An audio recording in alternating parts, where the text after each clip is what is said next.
तर भावना नमस्कार. मी नाशिकमधून आहे. मुंबईचे लोक भरपूर बोलतात की नाशिकमध्ये खूपच मोठा रेट आहे. ओला उबरमध्ये एकदम जबरदस्त रेट वगैरे आणि कमाई पण खूप जास्त आहे.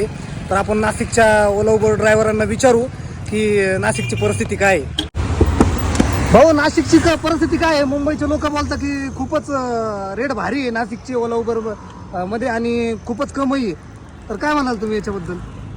इथं सुरी माय वाचली धंद्याची आणि काय तुम्हाला धंदा धंदा लोकांनी गाड्या घेऊन हप्ते भरायचे वांदे आणि काय गाड्या मी तर ऐकलं नाशिकमध्ये मुंबईचे धंदा लोक धंदा. बोलताय की रेट आहे. मुंबईचे लोक येऊ राहिले नाशिकमध्ये धंदा करायला. अरे पुरा माय वाचली धंद्याची धंदा तुमचा डिवाइस दाखव, तुम्ही काय किती कमवले दिवस सकाळपासून? किती सकाळपासून सकाळी किती वाजता आलेले तुम्ही? सकाळी मी आलोय 6 वाजता. अजून एक बुकिंग नाही. काय सांगा, अजून एक बुकिंग नाही. बघा अरे बापरे, मी तर धंद्याची ऐकलं नाही. पुरी वाट लागली. नवीन पोरं आले. बाय ओरला उबेरला रेट पा 82 रुपयात जायचे. बघा 82 बुकिंग पडले जायचे. भावांनो. अशी सांगा, कुठून परिस्थिती हप्ते नाशिकमध्ये भरायचे? आहे. बघू शकता तुम्ही किती वाईट दिवस चालू आहे नाशिक.